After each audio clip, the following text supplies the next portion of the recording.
English translation 489th contact. Monday, 1st March 2010, 14:16 hours. You are already waiting there. My greetings and my welcome. I also offer you my greetings, Edouard, dear friend. I am glad you are back already. In fact, I was worried about you and wondered how you were doing. Thanks. My condition is back to normal, to which you have contributed a lot with your words. My thoughts and feelings still wander here and there, but I have found myself again and I am in control. Nevertheless, I would like to talk to you again about a few things. But I am reading what you wrote here. They are good words. Ah, you mean this? I wrote that last night. Doing good and valuable things.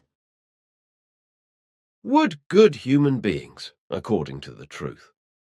The creational natural laws and recommendations live and consciously and willingly do something good and do valuable things to prevent the bad and evil to fight. Then would have violence, evil as well as hatred, coercion, revenge, jealousy, war, vengeance, murder, and manslaughter not a chance. Sim Ya Say Silver Star Center, 1st March 2010, 1:57 hours. Billy. They are really good words. It seems like you still have questions? If so, then please let us talk about what we think about the contract with Michael Horn and Jack Gerlach, after which I will come to my request. We think that the matter of an animated series as a cartoon, as well as the whole thing with the merchandise, is a very good idea, which I explained to you earlier and told you to sign the contract. By such an animation series, and by selling the goods, like t-shirts and cups and other Figu-related things, a good publicity for Figu and the mission is created, without missionizing. You are already doing the same from the center. You sell t-shirts with a printed Figu emblem, etc., and you also use carrier bags with the emblem. This is absolutely the same good and right thing, and it is a justified and appropriate missionless advertisement for the mission. So there is nothing to complain about. And what you are doing in this respect is common practice in the USA and corresponds to a legal procedure and action. Furthermore, through such advertising in the USA, human beings will also become aware of the German language, which in principle should not only be distributed in the USA, but worldwide, which is why Figu literature and all your works should be distributed in German in all countries of the earth. There is also something to be said about the above-mentioned type of advertising.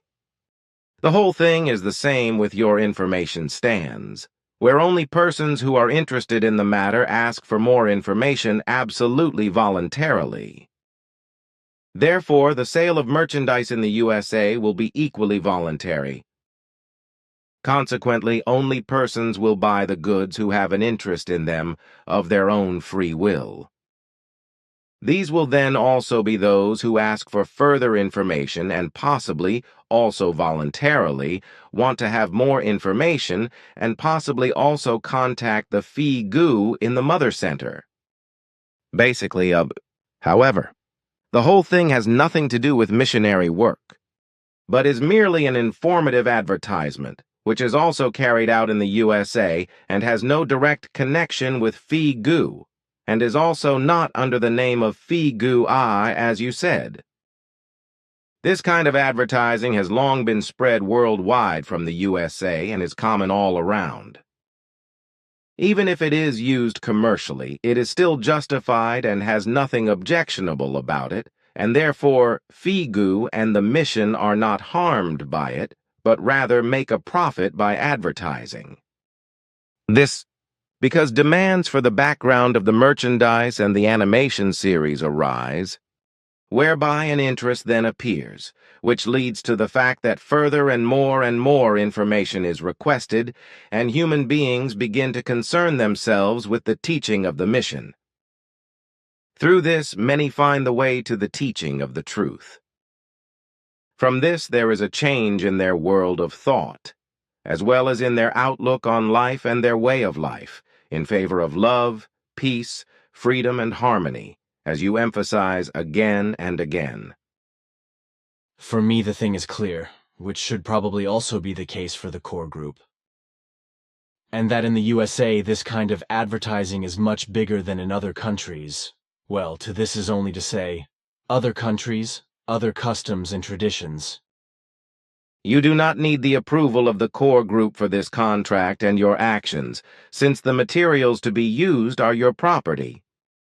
And as it is stated in the statutes, you are entitled to dispose of your material and written works at your own discretion, and also to make contractual arrangements, etc., without the consent of the core group. Furthermore, what we have already discussed in relation to the translation of writings and books by persons other than the Figu Mother Center is equally important. Namely, that this is not a matter for Figu, Switzerland. Consequently, the Figu Mother Center has nothing to do with it. Nor does it interfere in the matter, as has already been established in relation to the translations of Figu literature by others, and must also be valid in this respect. If this were not done in this way, there would be a violation of the decisions taken by the core group and by us. All responsibility lies solely with those who handle and operate things outside the Figu Mother Center and under a name other than Figu. It should also be said that those responsible for the distribution of merchandise and animation series in the USA is not a Figu group, but is a free trader who is not subject to Figu dictates. But surely you still have questions that relate to other things, so we will turn to these, since the whole thing is now yes. As you say, my friend. Actually, I have something which still requires an explanation from your side. Christian Freiner brought me a question from Michael Horn and Professor James Deerdorf regarding the current CO2 content of the terrestrial atmosphere. But since I was not quite sure in regard to an answer, I asked Florina on the 25th of February for an explanation.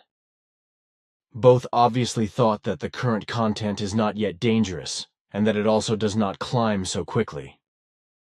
Besides that, they spoke of a 4% CO2 content, which is not, however, what was mentioned in our conversation of the 14th of October last year in regard to CO2. Florina answered my question by quoting the exact current content as 0.046%. This is in contrast to the claims of the terrestrial scientists who, with inexact calculations, would only calculate a value of 0.039%. I assume, concerning that a misunderstanding probably exists with the two, and they took the terrestrial scientists' lower value as the starting point, and that this is not yet dangerous, and for which reason it is also not to be evaluated as grave. However, how they arrived at 4% is a puzzle to me because neither of us mentioned this number in our conversation. What is to be said about that?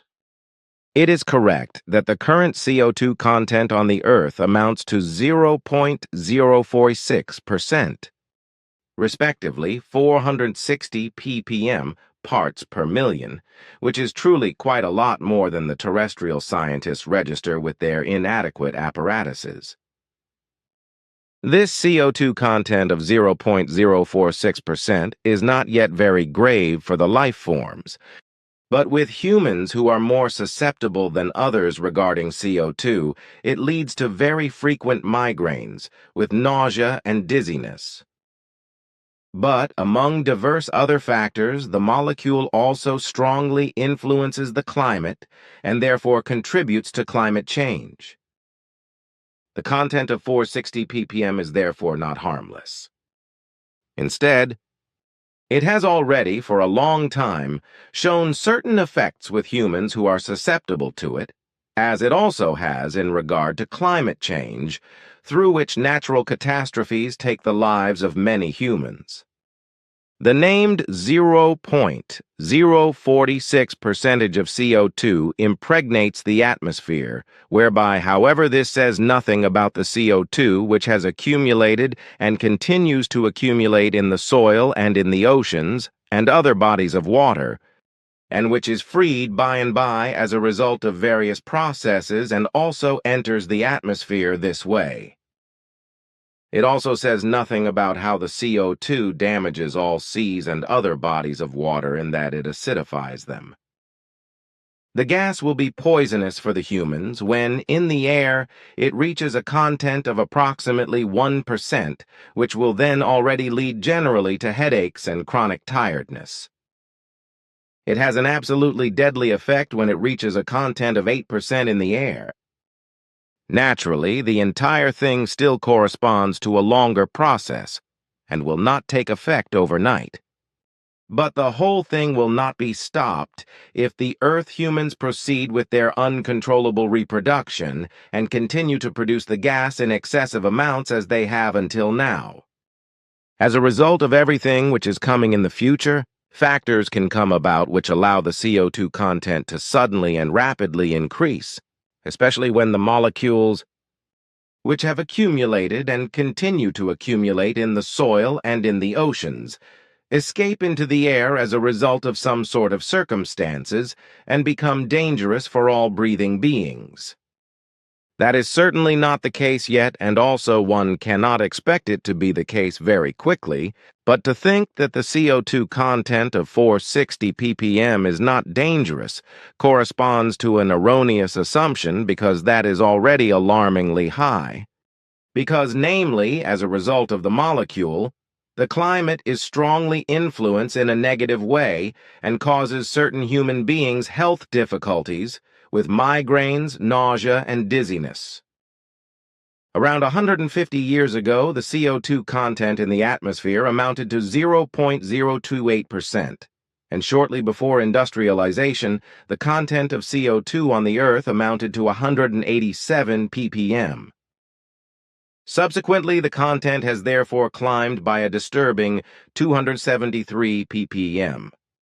The terrestrial atmosphere has always contained CO2 in small amounts, but the Earth humans have unfortunately contributed very much to the strong increase of the gas content. And indeed, as a result of the irresponsible, excessive burning of fossil fuels, such as crude oil, natural gas, and coal, as well as a result of diverse other natural and chemically produced substances. Means of transport, such as aircraft, automobiles, tractors, other motor vehicles, and all kinds of work machines, as well as ships, which are powered by combustion engines, also contribute in a big way to the entire evil. To add to that are also power stations and factories which are powered in some way with gas or coal. Also the logging and clearing by means of fire of the rainforests, as well as other clearing of forests around the world, and the destruction and building over of riverside forests and fertile fields for residential buildings and factories, and so forth, contributed and further contributes to the increasing CO2 content. But now all the clever ones and know-it-alls who play everything down again will come again. That will unfortunately really not be avoidable. That will with certainty be so, just as it will that everything will be described as worse than it, in and of itself, already is. Then I have another thing about the English language. How the English language came about in the USA as a national and official language is clear from the history of the USA. Our FIGU member Helga Friedrich received the facts about this from a professor, Dr. Fröschel, who did some research on this and found the following as the final result. A handful of ethnic Germans in the state of Virginia, USA, supported the German language in 1794. This was also to be used in the first publication of the printed law's presumably state constitution, which was then also written in German. On the 13th of January 1795, a vote took place in the Congress in Washington. The issue was whether the language should be German or English in the USA. with 42 against 41 votes. German was rejected, so that one single vote was decisive that the German language was rejected and English was accepted. This one vote belonged to a congressman named Muhlenberg, a pastor from Germany. According to these facts, the Christian religion also played a bad role here, as it has done in many relationships since time immemorial. Had it not been for the priest, the most valuable of all earthly languages, German, would be the one spoken all over the world, instead of the wretched English. The information is correct, but you could also have heard it from me because I know about it. I did not know that. On the other hand, Helga has known the professor in question for a long time, and was happy to take the matter up with him. But I want to mention what we talked about some time ago, namely the rotation of the Earth. We talked about it last year on the 3rd of February and the 3rd of October. We talked about the fact that the Earth was beginning to rotate faster as a result of the melting of the Earth's poles and glaciers. On the one hand, the melting process reduces the circumference of the Earth, but on the other hand, the Earth also expands again somewhat, which is pressed down by the ice masses. But this is only to a much lesser extent in comparison to the thickness of the ice, which melts away to a much greater extent. Thus, despite the slight bulging of the Earth's surface, the circumference is reduced, which leads to a faster rotation of the Earth. But this rotation, you said, is not noticeable to human beings, but only detectable with suitable technical equipment. As I already told you some time after our conversation, voices came up which doubted the whole thing. Recently, however, there have again been negating voices which doubt the whole thing, because the facts are not understood correctly, and it is claimed that the Earth's rotation slows down when the Earth's surface bulges up again. Yes, such subtleties appear again and again, because on the one hand not everything is thought out exactly, misunderstood, and on the other hand again and again attempts are made to find falsehoods and contradictions in our conversations, probably to be able to accuse us, especially me, of deceit or fraud. So the subject of the rotation of the Earth had to be taken up again and explained once more, just as the CO2 issue was also taken up again in our conversation today. I am now addressing the whole thing again because I read a short article in which exactly the same thing was explained as you explained with regard to the faster rotation of the Earth, namely that due to the worldwide melting of ice, the Earth is rotating imperceptibly faster. But this is not noticeable to human beings, but can only be determined by special apparatus. So with this, your statement is confirmed. It cannot be any other way either, because it is not in my nature to tell the untruth in any things. Unfortunately, however, it is probably as you say, that on the one hand, out of a lack of thought and understanding, as well as out of know-it-all and misunderstanding, or because you are accused of deceit and swindling, doubts are raised. Precisely, I told you. That answers my questions. Therefore, we can turn to your request. Thanks. Then,